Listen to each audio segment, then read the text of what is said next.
Estamos bordeando ya los 80, estamos con los 80 alumnos. 81, bueno. Y voy a dar inicio a la clase que me corresponde hoy, a la parte de ginecobstetricia. Esta mañana tengo entendido que dieron la parte de nutrición. En este momento nos toca hablar entonces un poquito de lo que nos corresponde a nosotros en la parte obstétrica.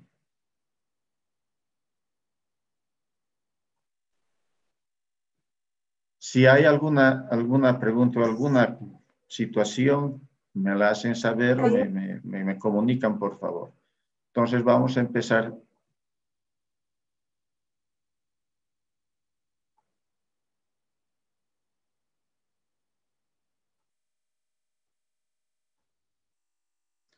El tema, en realidad, nos toca hablar sobre la pelvis ósea y su relación en la obstetricia.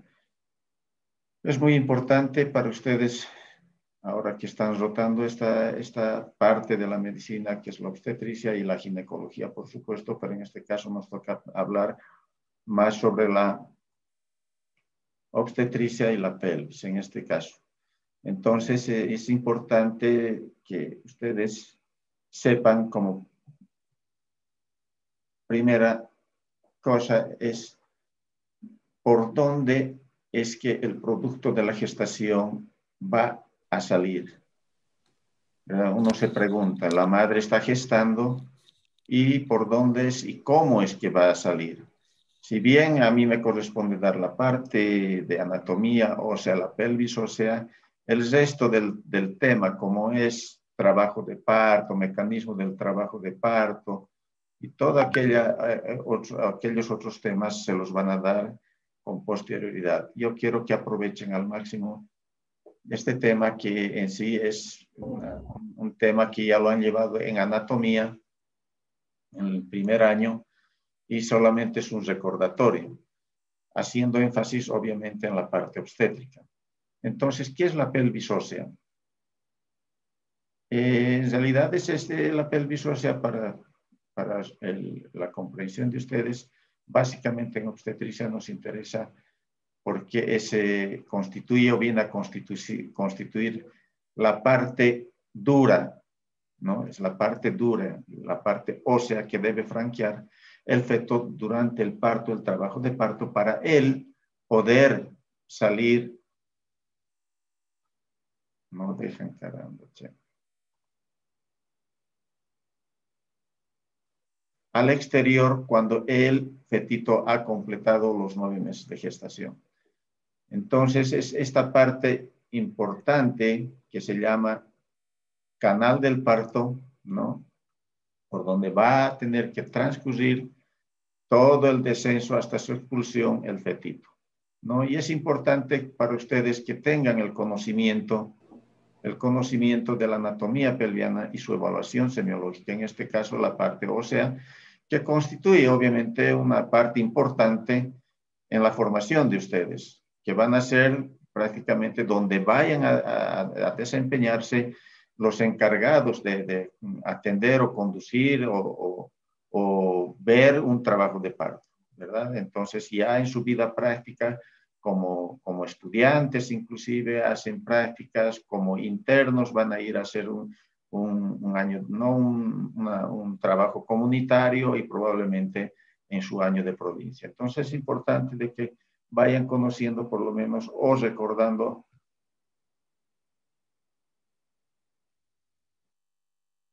la pelvis ósea.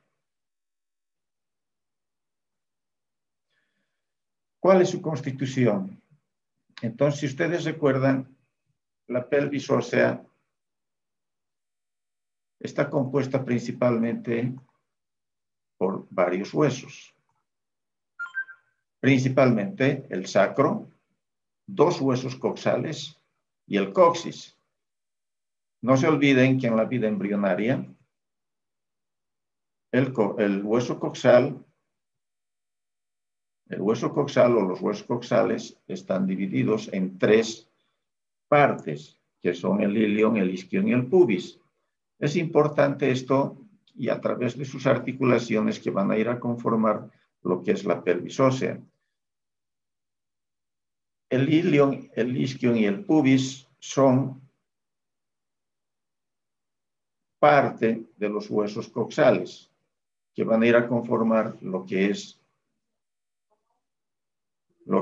la pelvis ósea en la mujer. Viendo todo esto, entonces vamos a hablar de los tipos de pelvis que nos interesa conocer. Entonces, en esta parte tenemos a nosotros que interesar principalmente la pelvis ginecoide, ¿no? Que tiene ciertas características muy importantes, obviamente, por eso es ginecoide y es propia de la mujer. Las otras pelvis, que son la androide, antropoide y platipeloide, son pelvis que corresponden a otros géneros. La que a nosotros nos interesa propiamente es la pelvis ginecoide. Y quiero que hagan un poquito o visualicen un poquito en el diámetro transverso, en esta parte del estrecho superior de la pelvis ginecoide. Esta línea media que se llama transverso útil en el estrecho superior está equidistante del promontorio y de la sínfisis del pubis. Fíjense con relación a los otros tipos de pelvis que de por sí, ya por las características del estrecho superior, no van a ser imposibles de ser franqueadas por la presentación o por el feto, por las diferentes características anatómicas que presentan este tipo de pelvis. Entonces, la ginecoide es la pelvis apta para que el producto de la gestación pueda descender. Aquí tenemos la pelvis ginecoide y la pelvis platipeloide en la parte baja. En la parte alta se encuentra la pelvis ginecoide. Entonces vemos la característica principalmente en la primera imagen, vemos el estrecho superior. En la segunda imagen vamos a ver el arco subpúbico. Y en la tercera imagen vamos a ver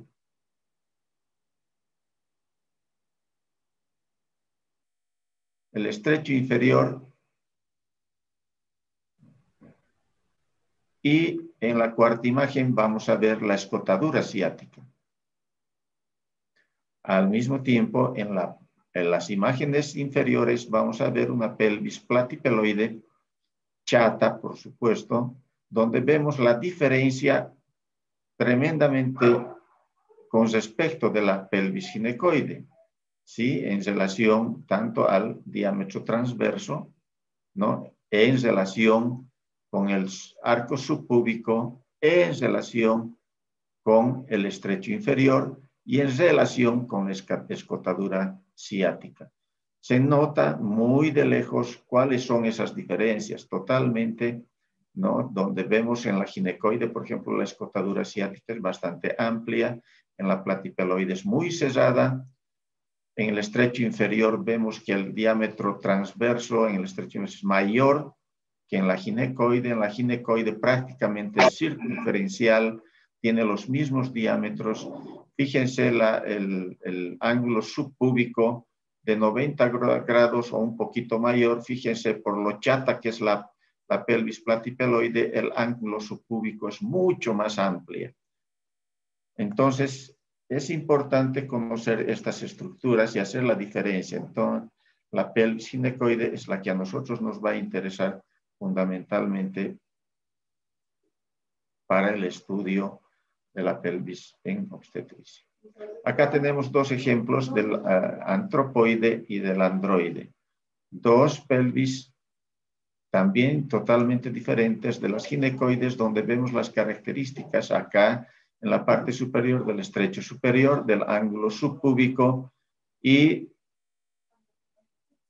del estrecho inferior y la escotadura ciática mayor también. Y fíjense la androide, ¿no? Entonces vemos que existen y son notorias las diferencias con respecto del estrecho superior, el arco subpúbico, el estrecho inferior y la escotadura ciática. Entonces, estas diferencias hacen de que la pelvis ginecoide sea la más apta para que el producto de la gestación pueda descender y desprenderse y nacer a la vida un nuevo producto de la gestación.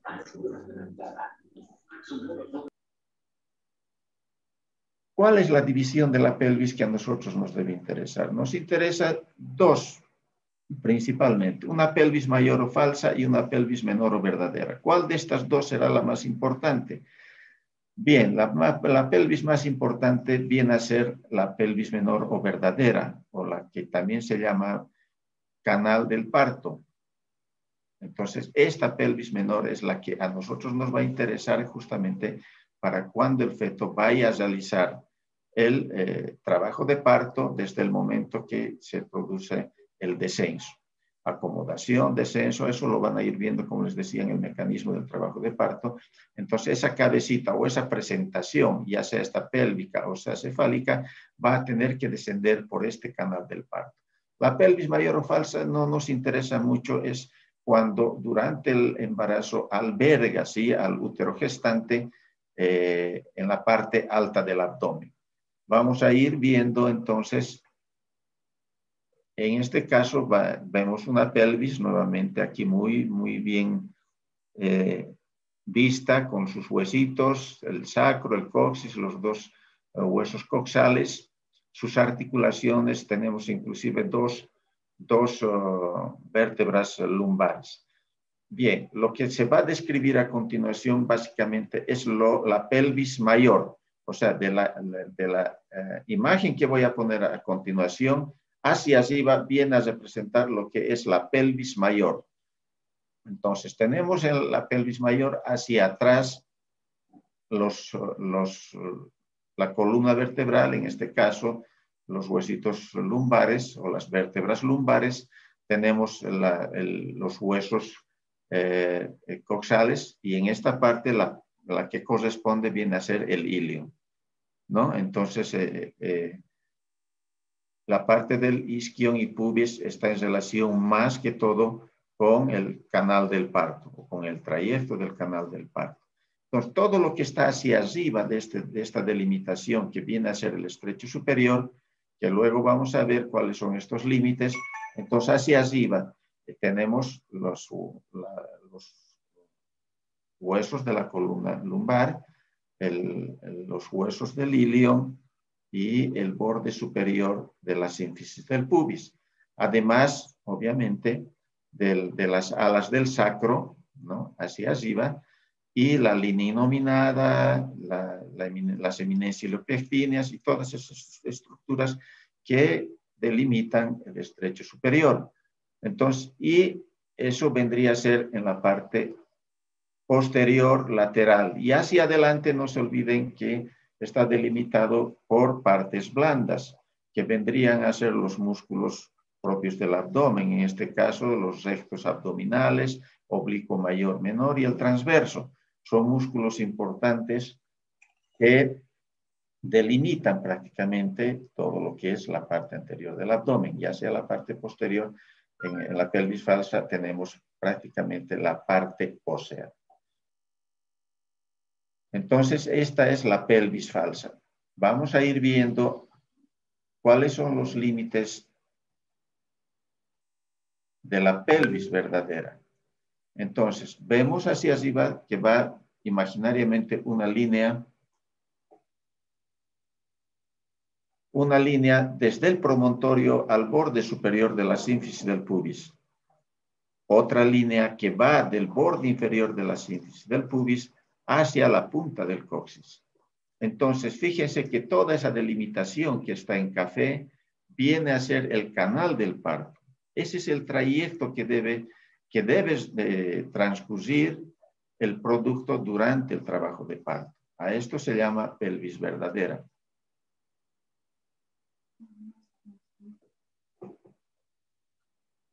Perdón, un segundito.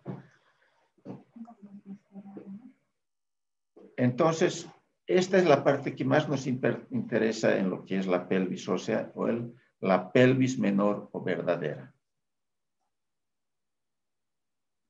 Este es un corte sagital nuevamente como el anterior y vamos a ver el estrecho superior. En la parte más baja el estrecho inferior. Pero fíjense que les estoy delimitando el estrecho superior, el estrecho medio o el estrecho inferior y en la parte media el estrecho medio. Pero aquí hay una línea que va de la punta del coxis hacia el borde inferior de la sífisis del pubis. Esta medida obviamente nos va a interesar mucho cuando en el momento del trabajo de parto, en el periodo expulsivo, cuando el producto va descendiendo, esta parte del coxis tiene que hacer retropulsión, es decir, el coxis tiene que voltearse o volcarse hacia la parte posterior para que ésta pueda aumentar en sus diámetros anteroposteriores en el estrecho inferior y de esta manera dar paso sin ningún problema a la expulsión del producto. Bien, vamos a ir viendo qué es lo que nos interesa en la pelvis menor. En este caso vamos a hablar un poco de lo que es el estrecho superior. En el estrecho superior vamos a ir delimitando con la línea roja el promontorio, con las líneas azules las alas del sacro, con las líneas rosadas la línea arqueada, las líneas verdes vienen a ser la línea inominada, las líneas cafés vienen a ser las eminencias ilopectíneas y finalmente las ramas transversas del pubis.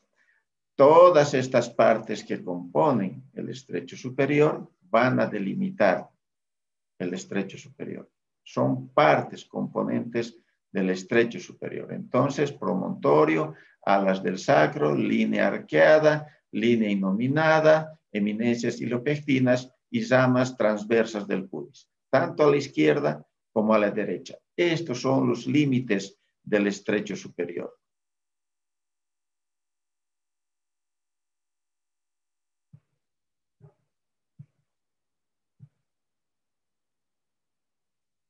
Ese viene siendo entonces el estrecho superior ya en su conjunto bien delimitado. Promontorios, sínfisis del pubis y la línea inominada y las demás estructuras que van a ir a conformar lo que es el estrecho superior. Vamos a hablar de los diámetros del estrecho superior. Esto es importante, jóvenes, vayan apuntando y atendiendo, bueno, los libros de consulta que las van a utilizar, de Schwartz, Williams o Pérez Sánchez, tienen casi las mismas dimensiones. Son esas las que manejamos por lo general. Entonces tenemos el diámetro, los diámetros en el estrecho superior, el diámetro transverso útil de 13 centímetros, el diámetro anteroposterior de 11 centímetros, el diámetro oblicuo de 12 el diámetro oblicuo izquierdo de 12.5 centímetros y el oblicuo derecho de 12 centímetros. Entonces, estos son los diámetros que nos interesan prácticamente en el estrecho superior. No se olviden que el 60% de las presentaciones se presentan en occipito ilíaca izquierda anterior, es decir, en el diámetro oblicuo izquierdo anterior. Y el 30% se presentan en las derechas posteriores, es decir, la línea café. Esa es la línea donde se presentan la mayoría de las presentaciones. En este caso, vendría a ser casi el 90% de las presentaciones en este diámetro. Es porque, si se fijan y se dan un poquito la molestia de fijarse, el diámetro oblicuo derecho tiene solamente 12 centímetros y eso está bastante estudiado porque el diámetro oblicuo izquierdo tiene 5 milímetros más que el derecho. Esto hace de que probablemente sea la explicación por el que la presentación del producto se acomode o se encaje en este diámetro. En el estrecho medio tenemos dos diámetros, fundamentalmente el diámetro biciático y el diámetro anteroposterior. El diámetro biciático que mide 10.5 centímetros y el diámetro anteroposterior 12 centímetros. Entonces es importante que tomen en cuenta el estrecho medio, porque es aquí que durante el trabajo de parto y el descenso de la presentación haga la rotación interna, porque el diámetro biciático no le va a permitir descender como se había encajado por los diámetros. Entonces, si nosotros vemos y recordamos el diámetro oblicuo izquierdo es de 12.5 y nosotros tenemos aquí el diámetro biciático de 10.5. Por lo tanto, en ese diámetro no va a poder encajar la presentación y por lo tanto, a esta altura, en el canal del parto, la presentación va a tener que sí o sí obligatoriamente hacer rotación interna. Este es el estrecho inferior vista desde abajo. Como les decía y les hago mención, esto es recuerdo de anatomía, esto ya lo han llevado y estos diámetros obviamente les estoy haciendo recuerdo porque esto es parte de la obstetricia que nos interesa que ustedes conozcan. Ese diámetro viene a ser en el estrecho inferior el diámetro anteroposterior de 11 centímetros con retropulsión, o perdón, sin retropulsión. El otro diámetro transverso bituberoso es de 11 centímetros, pero fíjense, la línea azul viene a ser desde la punta del coxis al borde inferior de la sínfisis del pubis de 9.5 centímetros.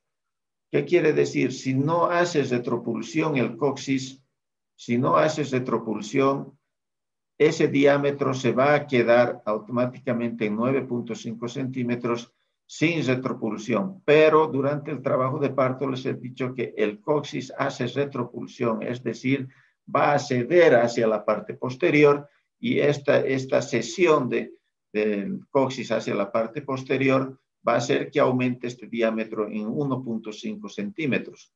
Y esto más los 9.5 va a hacer que tenga 11 centímetros con coxis en retropulsión y por lo tanto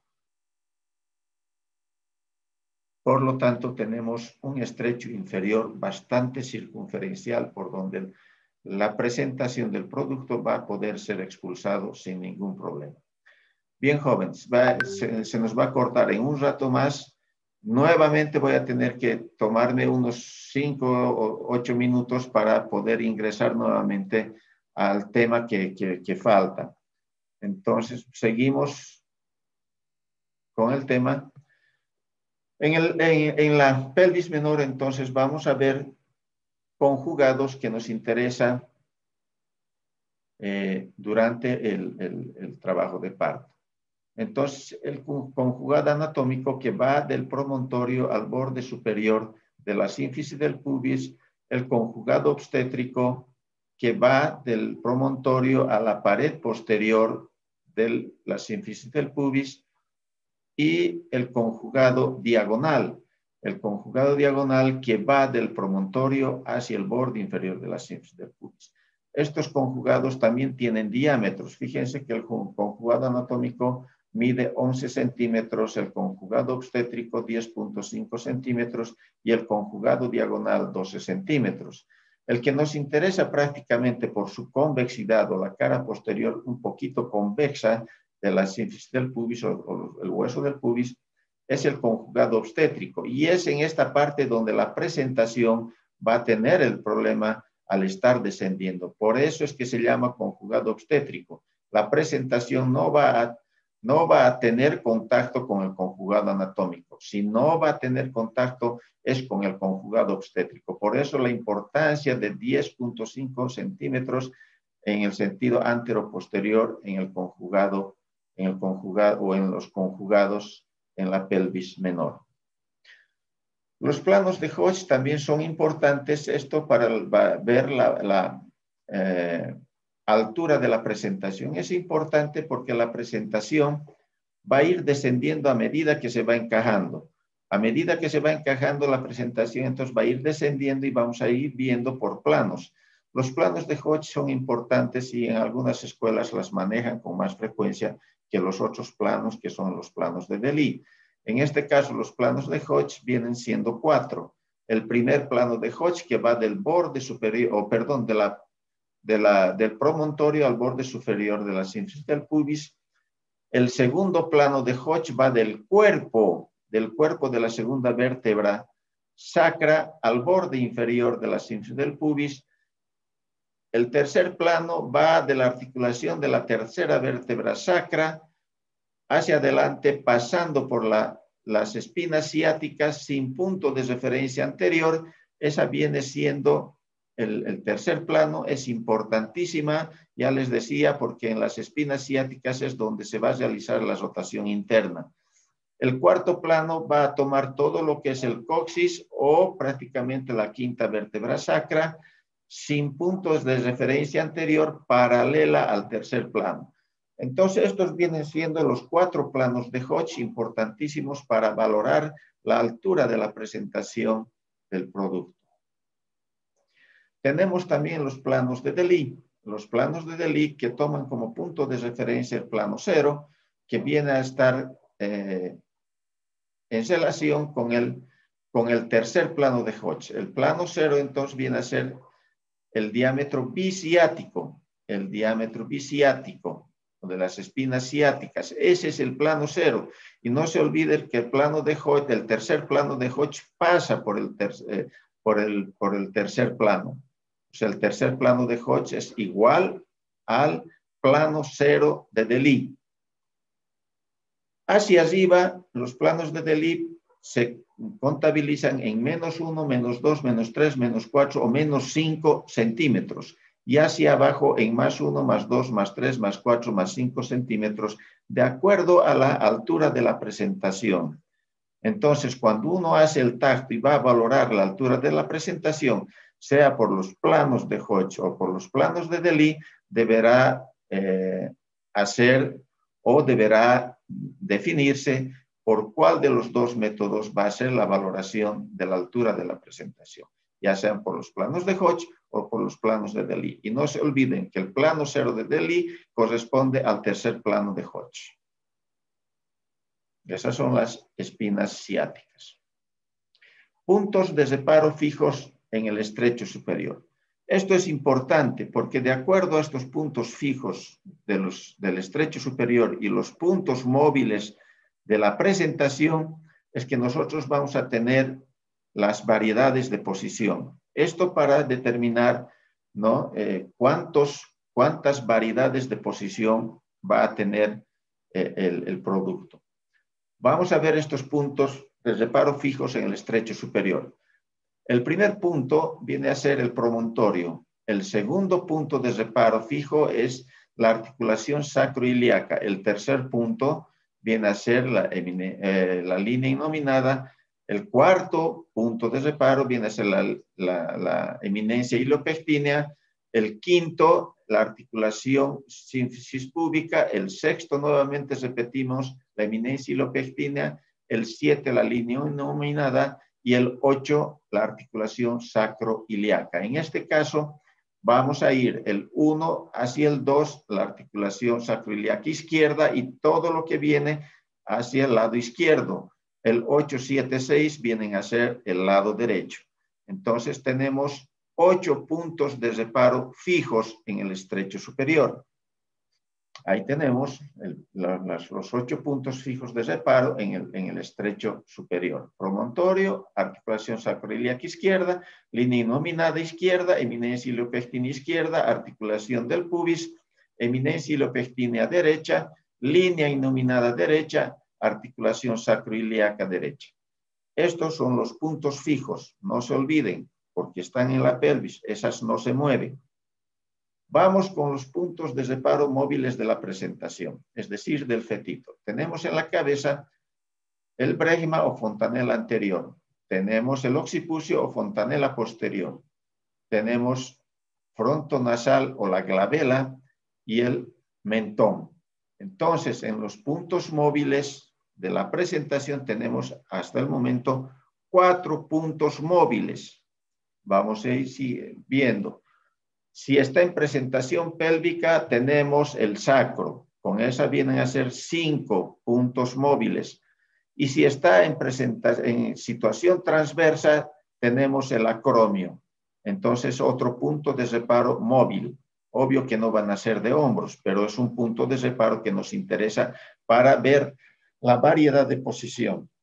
En este caso, ahora hablamos 4 en la cabeza más 2. Estamos hablando de 6 puntos de reparo móviles de la presentación.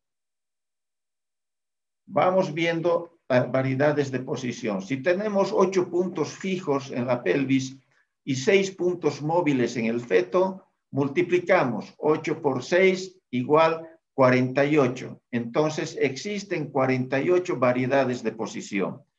Esas son las que tenemos que nosotros valorar. Sin embargo, ya les he dicho que la presentación se va a descender en un diámetro. Y ese diámetro principalmente viene siendo el oblicuo izquierdo anterior y el posterior, derecha posterior. Entonces vamos a poner un ejemplo de variedad de posición. La más frecuente, lo que les decía,